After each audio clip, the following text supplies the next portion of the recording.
Hi, this is Kendall Boyson, professional life and recovery coach, and you're listening to Encouragementology, the practice of instilling hope.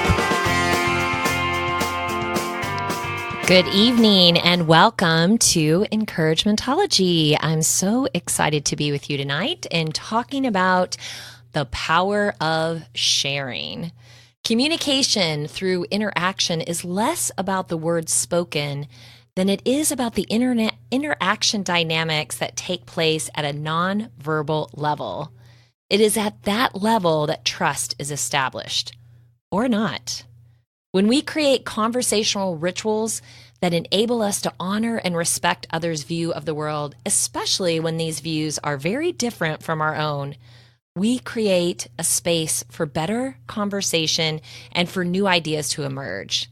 This is from Judith E. Glasser, author of Conversational Intelligence, The Key to Success in Life and Business. It's not about how smart you are, but how open you are to learn new and effective, powerful conversational rituals that prime the brain for trust, partnership, and mutual success. We are talking about sharing of your time, your experiences, and your encouragement. We are all on a journey with different itineraries, taking different routes at different times, but all heading to the same destination. We can learn from each other. We can comfort one another. We can grow in our own personal development by sharing. It's just that easy. Share, learn, grow. So tonight we are talking about an idea or a movement, if I had my way, that I'm very, very passionate about. Sharing in groups. Groups of people getting together to share ideas, learn from each other, and grow as individuals. The power of groups is going to save our society. I am convinced.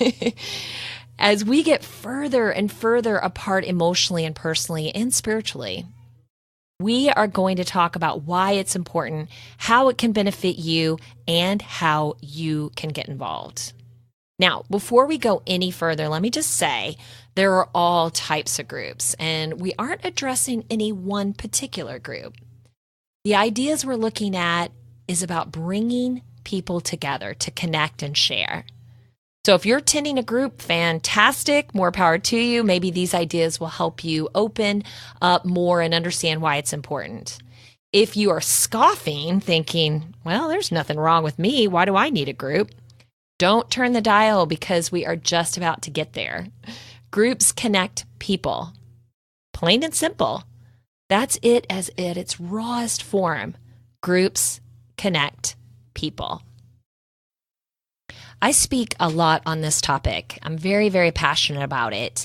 And I'm not bashing technology, but I am going to say for a minute that it is creating social isolation. It seems to connect us. Boy, you can get on any social media platform and you can see what everybody's doing, right? You get a picture into everybody's life, which seems authentic, but is it really? And how many of those same people that you just witnessed something tragic happening to them on social media and you see them out in public and you walk the other way? It is not fostering deeper bonds. It's creeping, prying, judging. It's not creating closer relationships. You know, social interactions have to be human contact. It just taking it back to the basics. Instead of creating this kind of false communication online. You know, at one point we talked. Seems like a foreign concept now, but we really talked to one another.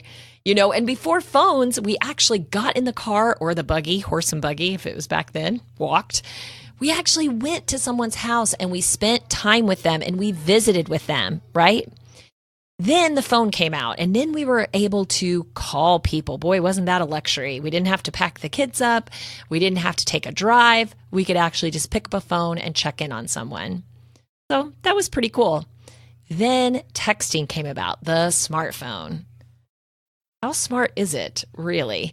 Because then we started texting people, not even picking up the phone and calling, just texting. And we started to accept this as normal communication. And then we realized that we weren't able to really convey our sentiment or emotions through 140 characters on a text message.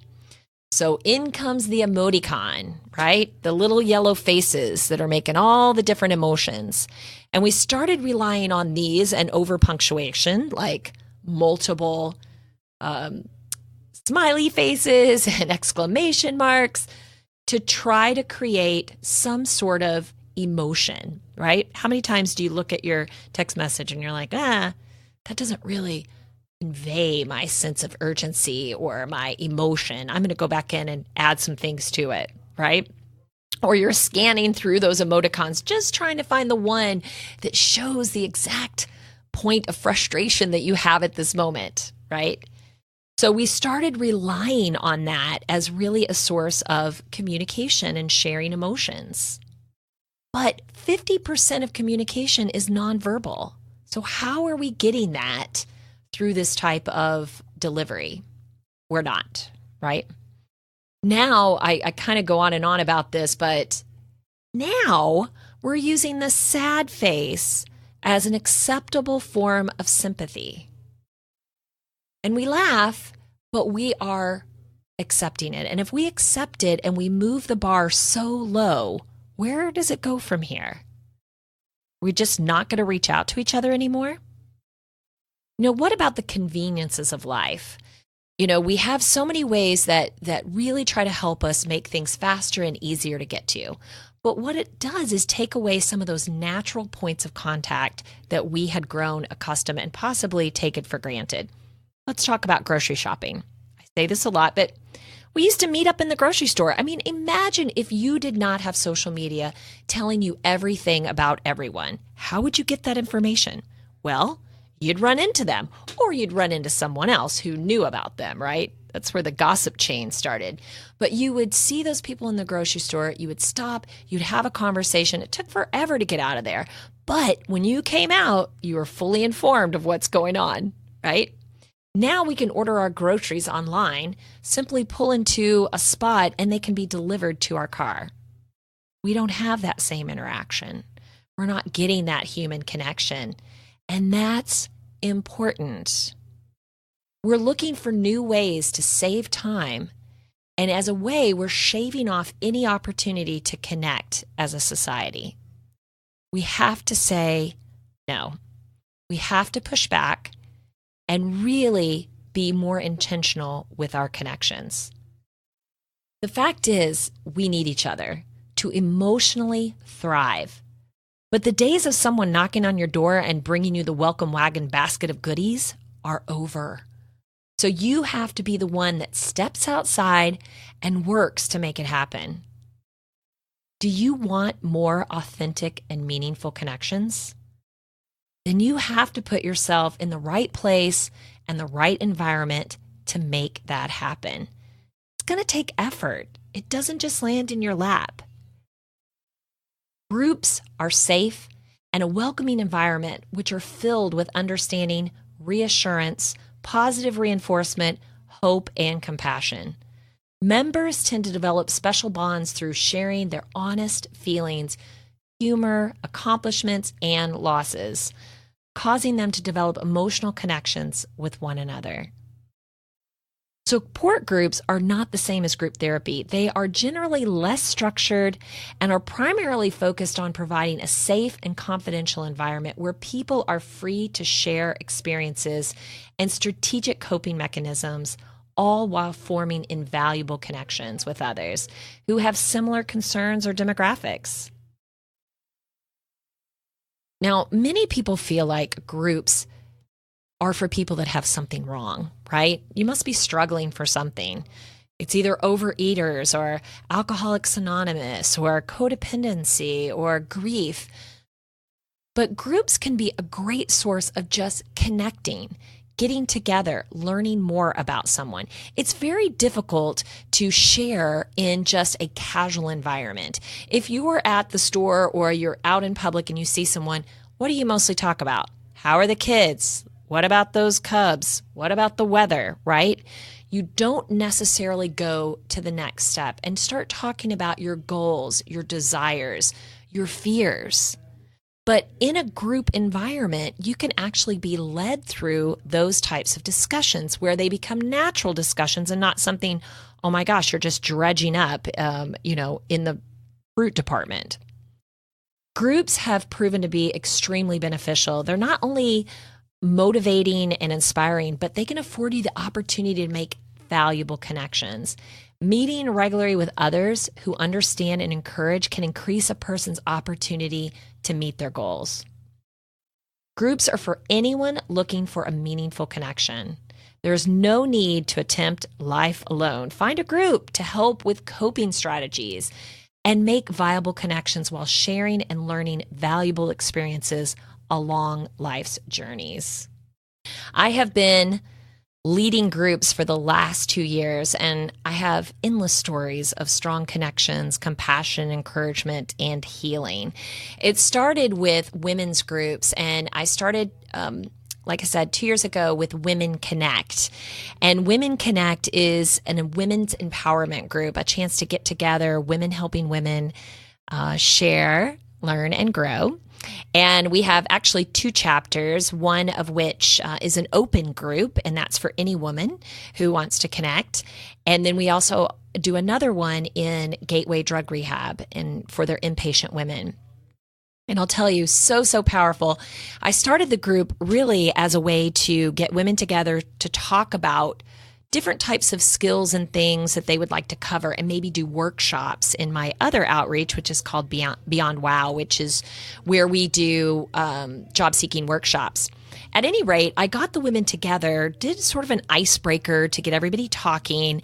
And what I found was they wanted to connect with each other. That was the power, putting them together, sort of being the connector, and then letting them encourage each other was really, really powerful.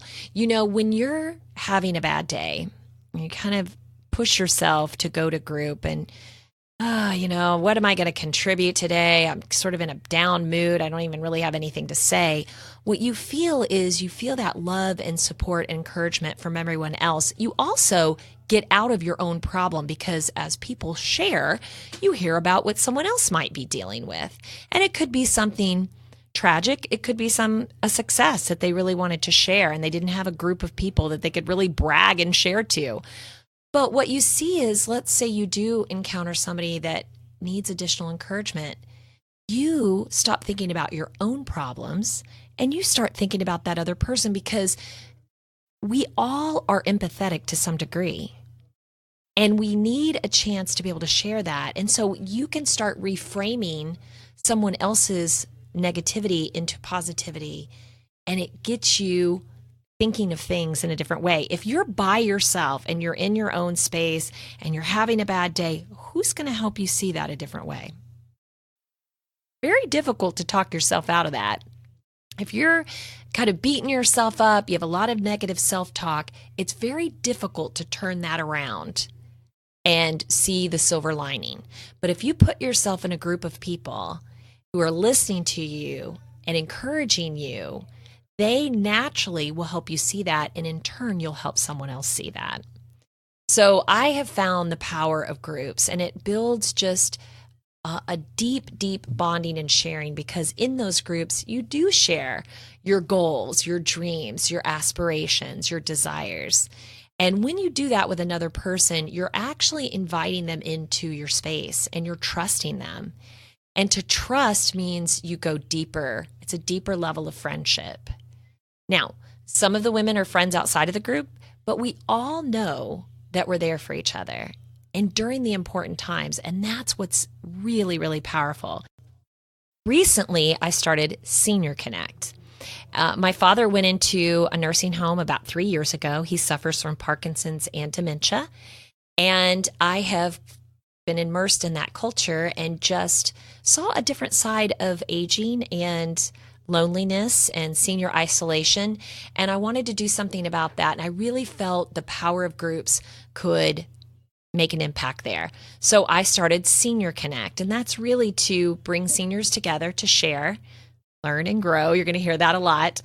And Senior Connect has two groups as well. They have one in Carbondale, Illinois, and one in Marion. And the reason for Senior Connect is the same, bringing people together. We all have been at different points in our life through different trials and tribulations. We've had highs, we've had lows. Everybody has had it at a different rate. We are on a different trajectory. I think that you can learn from each other. So I think it's important to bring people of all walks of life together. These are co-ed meetings. We really get a chance to learn a lot about someone's background. What I also find in the senior population is a lot of people have at one point or another had maybe a powerful job or a very respected job, and they had a chance to really make a difference and mentor and train and impact other people. And when they move into retirement, they don't necessarily have that same chance. And by losing that voice, they really go into more of an isolation. Now they feel not as confident about what they're saying or that they have anything of value to share. And this is another way to help get that out, get these stories out. We also take some walks down memory lane. We have a journaling activity that we do at the end of each group, and that's something they could do on their own. And it's so important to remember and bring to the surface those memories of happy times and things that you want to reflect on, maybe a legacy or even for your own self. I've shared this before, but my dad's first roommate, who's now 100, told me that he wished he would have written more things down so that he had more that he could recall at this stage of his life. Wow, I had never thought about it that way. So many things that I've done and could share, and they're all tucked away in my memories, and I'm hoping that I can recall those at any point in my life, but you never know. There's no guarantee on that. So it really made a difference for me, and I started thinking about journaling a little bit differently. And for anyone that is, and if you're intimidated by journaling, having more of a structure to journaling and recalling might be a better way to go about it. You know, so many people are afraid to share those stories, those happy stories. My family, my friends, they've all heard it before. But a group is new. So you're able to take a walk down memory lane in a whole new way as you share with people that don't know you. I think that's amazing. In an article by Donna Piscano-Brown, we learn more about the power of human connections. We all know that comforting feeling when we are being physically embraced, right? A good hug. Or feeling heard, emotionally understood, and supported by another human being. That warm feeling of human connection is so important in maintaining our overall emotional and physical health. In fact, dozens of studies have shown that people who have satisfying relationships are happier, have fewer health problems, and live longer. A relative lack of social ties is associated with depression and later life cognitive decline, as well as with increased mortality, and why understanding human connections is so important. Human connection is an energy exchange between people who are paying attention to one another. That simple.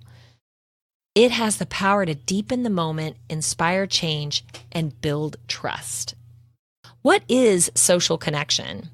When researchers refer to the concept of social connection, they mean the feeling that you belong to a group and generally feel close to other people.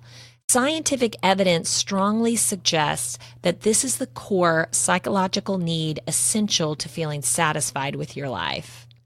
Brene Brown, a professor at the University of Houston, I know you've heard all about Brene Brown. If you haven't, you need to look her up. She's an expert on vulnerability.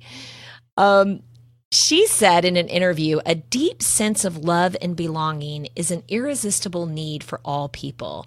We are biologically, cognitively, physically, and spiritually wired to love, to be loved, and to belong. When those needs are not met, we don't function as we're meant to.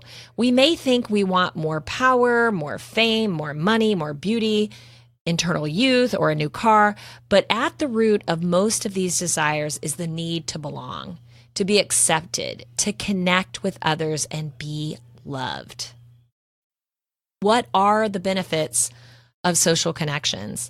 Resilience, the ability to bounce back after stressful situations, is strengthened when you give and receive support.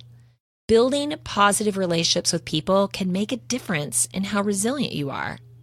Try to connect with people who have a positive outlook and can make you laugh and help you. The more positive your relationships are, the better you will be able to face life's challenges. Loneliness and social isolation take a steep toll on the human body. These in turn can undermine the well-being of nearly every bodily system, including the brain. Studies show that people who are chronically lonely have significant more heart disease and more vulnerable to metastatic cancer, have an increased risk of stroke, and are more likely to develop a neurodegenerative disease such as Alzheimer's. Lonely adults are 25% more likely to die prematurely. Elderly people who are lonely die at twice the rate as those who are socially connected, all of which makes the spike in loneliness in American society even more alarming. Researchers estimate that some 60 million Americans, 1/5 of the population, suffer from the pains of loneliness. And with millions of baby boomers now facing a radically shrinking social world, the rising tide of loneliness has all the hallmarks of a widespread and costly epidemic. According to Matthew Lieberman, a professor at UCLA, the importance of social connection is so strong. When we are rejected or experience other social pain, our brain hurts in the same way they do when we feel physical pain. Social and physical pain are more similar than we imagine, Lieberman says. We don't expect someone with a broken leg to just get over it. Yet when it comes to the pain of social loss, this is the common and mistaken response. The bottom line, we need to take social pain just as seriously as we do physical pain. Empathy is an ability or an emotional response that allows us to understand others and share in their experiences. When we experience an emotion or engage in a behavior, certain brain cell networks become activated. When we watch another person who is experiencing an emotion or engaging in a behavior, or when we imagine these experiences, the same neural networks also become activated. In such cases, our brain behaves almost as if we ourselves are having the experience. This phenomenon is due to specialized brain cells called mirror neurons. Mirror neurons ultimately allow humans to experience empathy by allowing us to share in the experiences of others directly. It's not that we're simply observing these actions and emotions in others. We are actually experiencing them in ourselves. Well-known behavioral neurologist Dr. Ramachandran reminds us that mirror neurons mean that our species made an incredible genetic leap. It's true that other animals have empathetic abilities. However, in humans, these specialized cells imply an incredible advance. Our awareness grew, our thoughts became more abstract, and the way we related to each other became more sophisticated. Cruel and violent at times, yes, but also more human. Oriented towards promoting well-being, order, and balance. The empathetic brain is the essence of our social relationships and our learning. It allows us to move in an appropriate direction little by little. Now, just because we can feel the pain and suffering of our fellow human beings doesn't always mean we take the steps to do anything about it. A valuable extension of empathy is action, giving. Since you get more joy out of giving, joy to others, you should put a good deal of thought into the happiness that you are able to give. That was by wise Eleanor Roosevelt. We make a living by what we get, but we make a life by what we give. Winston Churchill. You can give your time, your knowledge, talents, encouragement, acknowledgement, thoughts, compliments, kindness, smiles, love, and money. Take a moment and think about the people you come into contact with every day. Are you in a rush or routine and not really noticing the areas of need around you? You have the power to make a difference and to give of yourself. But first, it takes awareness, getting outside of your own head, your own needs, and looking around. Then being willing to make the first move. There are plenty of people struggling or having a bad day, and they never vocalize their needs. It's up to us to tap into our empathetic brains and reach out. I found 10 awesome reasons to give and volunteer as a key to happiness by Kimberly Yam. Number 1, helping others will actually make you feel great. Giving back has an effect on your body. Studies show that when people donated to charity, the mesolimbic system, the portion of the brain responsible for feelings of reward, was triggered. The brain also releases feel-good chemicals and spurs you to perform more acts of kindness, something psychologists call helper's high. Number 2, give your self-esteem a boost. People who volunteer have been found to have higher self-esteem and overall well-being. Experts explain that as feelings of social connectedness increase, so does your self-esteem. The benefits of volunteering also depend on your consistency. So the more regularly you volunteer, the more confidence you'll be able to cultivate. Number 3, you'll have stronger friendships. Being a force for good in a friend's life can help. It can help build a lasting bond. When you help others, you give off positive vibes, which can rub off on your peers and improve your friendships, according to a study by the National Institute of Health. Both parties will contribute to maintaining a mutually beneficial dynamic. Number 4, you become a glass half full type person. Having a positive impact on someone else could help you change your own outlook and attitude. Experts say that performing acts of kindness boosts your mood and ultimately makes you more optimistic and positive. Number 5, helping others will make you feel like you can take on the world. Helping someone out can leave you feeling rewarded and fulfilled. People who participate in volunteer work feel more empowered than those who do not. According to a study by the United Health Group, 96% of people who volunteer over the last 12 months said volunteering enriches their sense of purpose. Number 6, you'll feel a sense of belonging. Whether with a large group of people in a volunteer organization or just between two friends exchanging a word of advice, helping people create can give you a feeling of community. Face-to-face activities such as volunteering at a drop-in center can help reduce loneliness and isolation, according to the Mental Health Foundation. Number 7, giving will help you find your inner peace. If you have a lot that's wearing you down, giving back could help clear your head. In a study by the United Health Group, 78% of people who volunteered over a 12-month period said they felt their charitable activities lowered their stress. They were also more calm and peaceful than people who didn't participate in volunteering. Number 8, it will make you feel thankful. Helping others gives you perspective on your own situation and teaches you to be appreciative of what you have. The Global One Foundation describes volunteering as a way to promote a deeper sense of gratitude as we recognize more of what is already a blessing, gift, or positive in our life. Number 9, it gives you a sense of renewal. Helping others can teach you to help yourself. If you've been through a tough experience or just have a case of the blues, the activism cure is a great way to get a feeling back of yourself.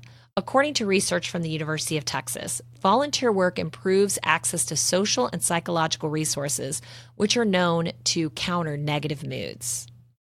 And number 10, helping others will spur others to pay it forward and keep the cycle of happiness going. Kindness is contagious, according to the study by researchers at University of California, Los Angeles, and University of Cambridge, and the University of Plymouth in the United Kingdom. When we see someone else help another person, it gives us a good feeling, the study states, which in turn causes us to go out and do something altruistic ourselves. Helping others can actually help you. It is truly better to give than it is to receive.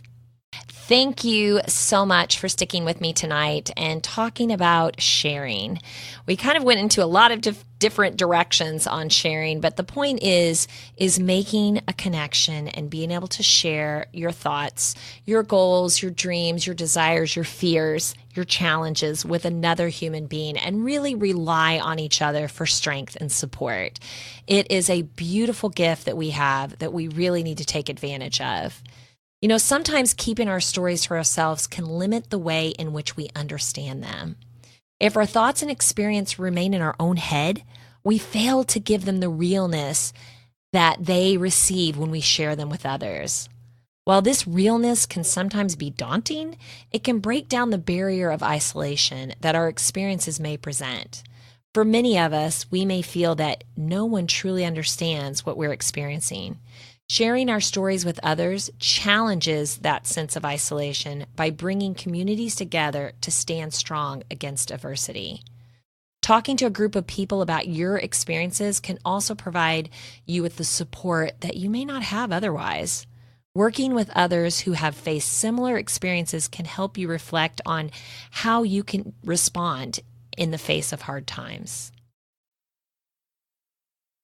Let's kind of recap what we did tonight and just go over everything. So make sure you have some good takeaways. I hope you're feeling the need to get out and be intentional about your connections. As I mentioned in the beginning, it doesn't just happen, right? The welcome wagon is not there to knock on your door and deliver a freshly cooked pie and want to sit with you for hours. Today, more than ever, it seems more difficult to meet people. We have smart devices at our disposal. We literally can't put them down. They connect us to everywhere we would ever want to go and anything we'd ever want to do.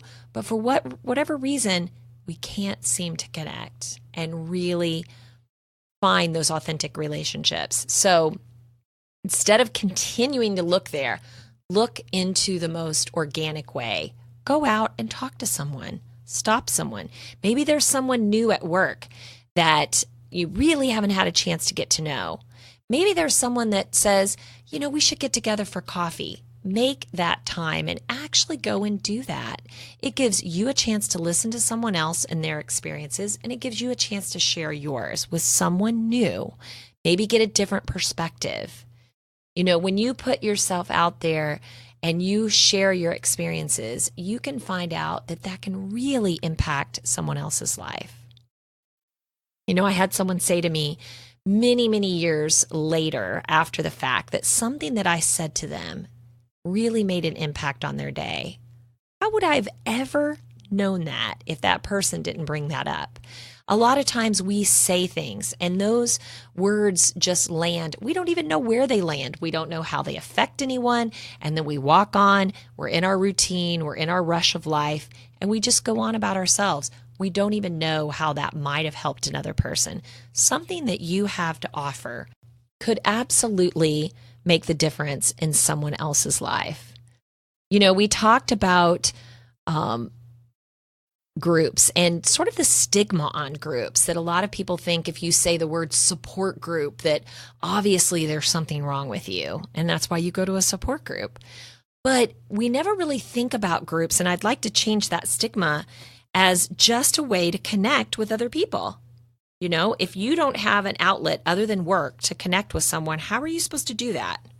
So finding a group that might meet your needs, whether it's a co-ed group or a senior group or a women-only group or a male-only group, a teenage group, might put you in the hands of people that would be able to experience the same experiences that you have thus far.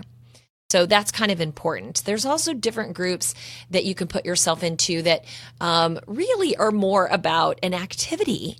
And sometimes it may start that way where you'll enter a group for an activity, but really it's the connection that people crave. So look around for those groups. We talked about how beneficial they could be. We talked about the two groups that I actually lead, which are Women Connect and also Senior Connect. So I urge you, if you are in the Southern Illinois area, you can definitely reach out to me about those groups. You can also follow Encouragementology on Facebook, and also Senior Connect is on Facebook, and Women Connect are on there as well. Or you can go to encouragementology.com and you can get more information there. We talked about the benefits of social connections, that deep sense of belonging. Being around people that are glad to be with you, that is a true joyful activity. That's what they say about joy. Joy is being around people that are glad to be with you. You know, you have those great friends or those family members or those loved ones. You know that feeling you get when you're about to see them or you're spending some time. Oh, we laughed all day. We laughed till we cried. We had such a good time. And you get filled up with that joy. Your just whole demeanor, your whole outlook has changed because of that experience. Why don't you try to find that more often, more consistently, right? We talked about the health reasons. You know, there's a lot of negativity in the world, a lot of stress, and a lot of that can cause health effects, negative health effects. And just by being around positive people, it can help bring you out of those states. It can help challenge your brain. We do an activity, Finding the Happy Place. And happy place is a real place, believe it or not. It's a real place that exists in your memories, but you can easily conjure those up with just a little work. A lot of times when you're having a negative day or sort of a down day, it's difficult to recall those happy memories. So we do an exercise where you prepare those ahead of time. So you could do a journaling activity where you think about a happy memory. And, you know, we start with 3. You can start with 1 if you choose to, but think of a memory, recall a really fun time in your life, something that gave you a lot of joy, maybe some purpose, maybe some genuine respect and good vibes, good feelings. Once you have that, you want to make sure that you detail all aspects of the day, the encounter. Were you with someone? Were you by yourself? What type of day was it? When was it? How old were you? What were you doing? The more details you can put to that activity, the easier it becomes able to conjure up in your mind, right? And you want to be able to revisit that easily, especially when you're having a bad day. Because as I said, in a bad day, it's a little bit more challenging to do that. So if it's something that you can easily recall, then you can utilize it for the good, and it can help bring you out of those bad feelings. So finding your happy place is a real thing. We talked about isolation. I mentioned some alarming statistics with elderly and just the amount of isolated seniors. You know, 1 out of 4 seniors live alone. And you may enjoy your solitude. You may think you enjoy your solitude, your downtime, your alone time. And everybody does need alone time. But there is a limit to everything in moderation. Remember, researchers estimate that some 60 million Americans, 1/5 of the population, suffer from the pains of loneliness. And it's real pain. It's really hurt. We talked about it being sort of related to physical pain. Emotional pain is damaging. And we need to start tapping into our empathetic brains, our empathetic system, and start putting ourselves in their place and reaching out. So many times we look at somebody and we think, oh man, they could probably really benefit from this or that. And yet we walk by and we don't do it. We don't take the time. We're in our busy life. We're rushing around, not realizing that we can actually benefit from the act of giving ourselves. So if we would just stop what we're doing, take a little extra time, we're really doing it for ourselves as much as doing it for another human being. So I want you to think about it a little differently. I have the practice or the practical application for encouragementology called Here's Your Cue. And it's just to remind people, Q stands for connect, understand, and encourage another person. And if you can have an intentional, practical application, you might do it more frequently, or at least you will be mindful of when you do it or find an opportunity to do that, right? Reminder, Eleanor Roosevelt said, since you get more joy out of giving joy to others, you should put a good deal of thought into the happiness that you're able to give. And boy, you have so much power to be able to do that. It starts with a smile. It could be as simple as a smile to another human being. Sharing your good, positive energy with someone else. That's a powerful thing. And you can tap into that. It doesn't cost anything. takes 2 seconds, and it can actually lift your spirits as well. There is a theory that a smile leads to a good emotional experience, where we might think it's the other way around. We have the emotional experience and then we smile as a result. Well, this theory is actually that the physical smile happens first. So if that's true, then you could give yourself that feeling by just smiling. And when you smile at another person, they're not realizing that you're faking it, so they're going to smile back at you.